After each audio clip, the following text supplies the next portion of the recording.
Даже сіздер ойлап қалдыңыздар, что Апрагай пришел, чтобы проблему рассказать, что ли? Жоқ, мен сіздердің ақылыңыздарды ошого көңіліңіздерді бұрып, заострять внимание деген бар. Ошого бұрып тұрып, что делать дальше ошону. Bir söz бар кыргызда. Караңгылыкты тилдегенден көрө бир бурчуна шам жак. Эмне кылып шам жагабыз? Балдарды, азыркы жаштарды кандай кылып алып калабыз? Мына ушул жөнүндө бир иштерди баштадык, ошолор боюнча айтабыз. Ал кайсы дегенде биринчиден бул абалдан ким куткарат дегенде бир Кудай анан эне куткарат экен. Кол чаап койгула.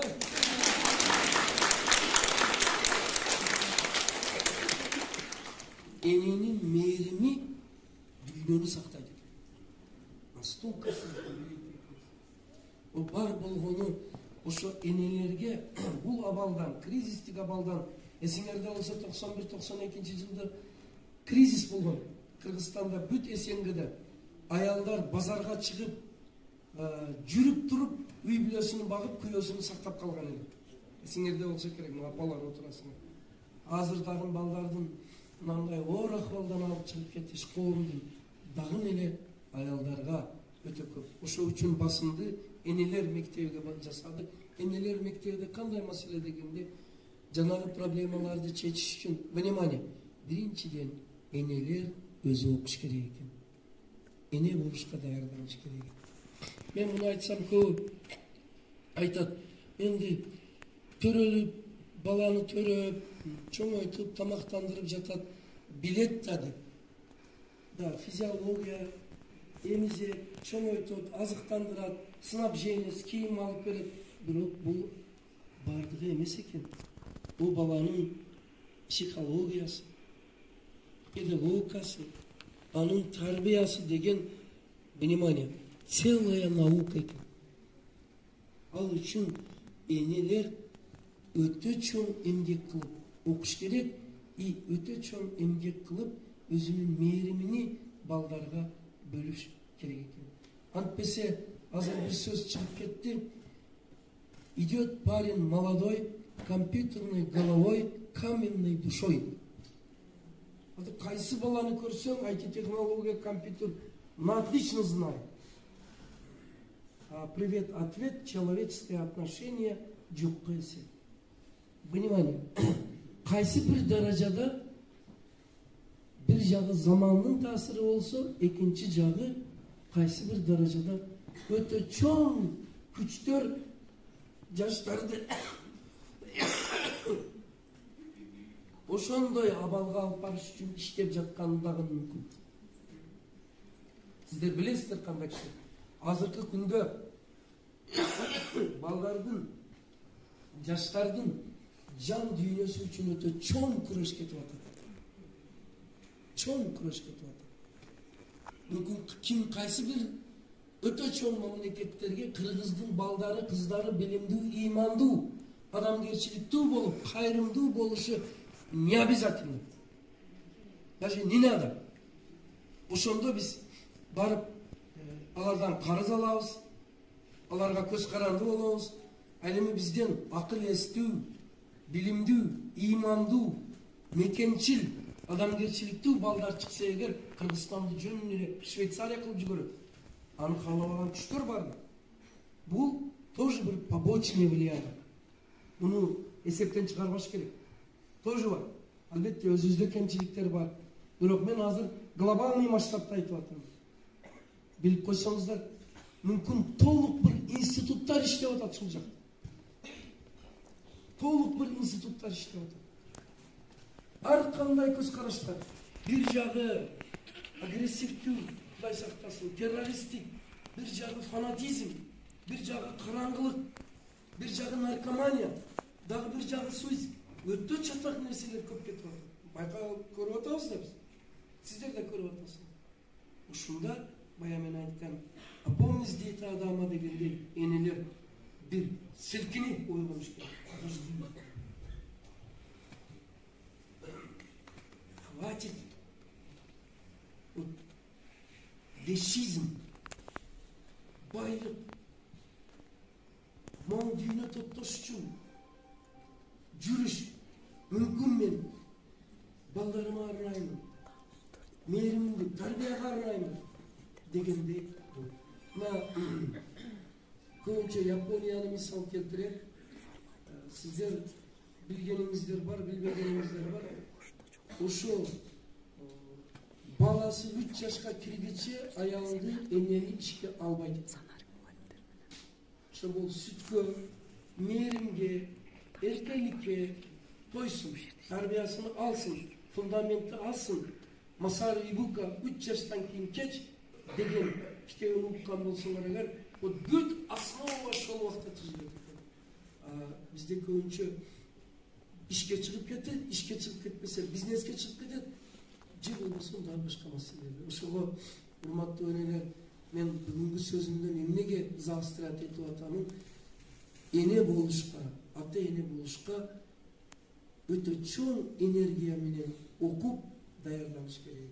Ошол үчүн эмне кылдым? Педагогикасыны колдон келишинче жазып койдум. Потому что энелер окуш керек экен, окугула десе бардык эле эне окуй албайт. Кыйналат, таппайт литератураны. Бар болсо орус тилде, а бул кыргыз тилде.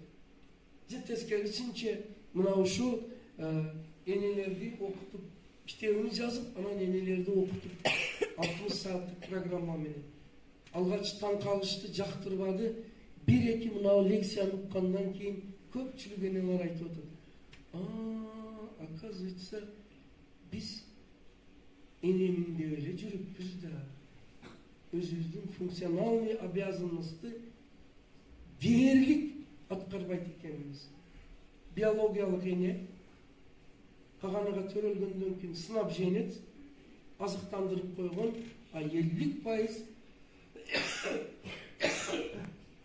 баланын жан дүйнөсү, мээрими, акыл эси, интеллектиге биз иштебейбиз деп ойлойм. Урматтуу энелер, тез квадрат формуласы иште. Эми бир сиздерге 7 мүнөт суроого пикир айтууга мүмкүнчүлүк берем, анан кийин улантайм.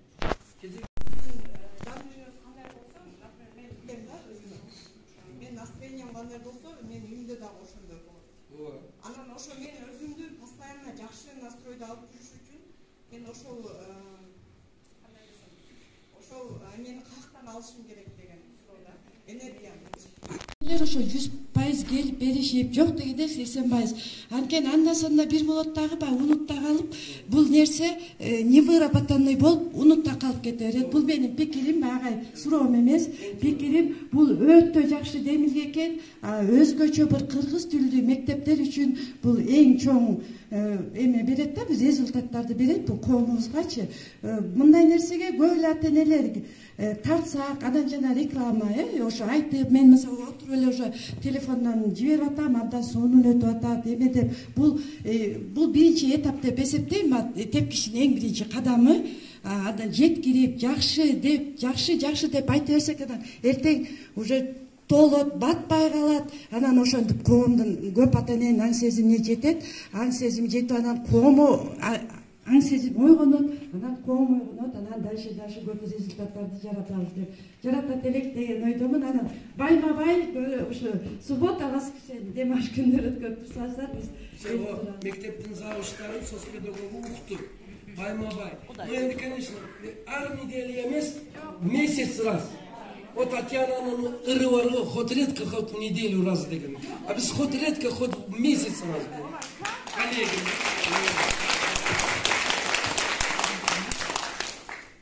Менде айыма жооп берүүм керек, сиз энергияны каяктан аласыз деп коесузбу?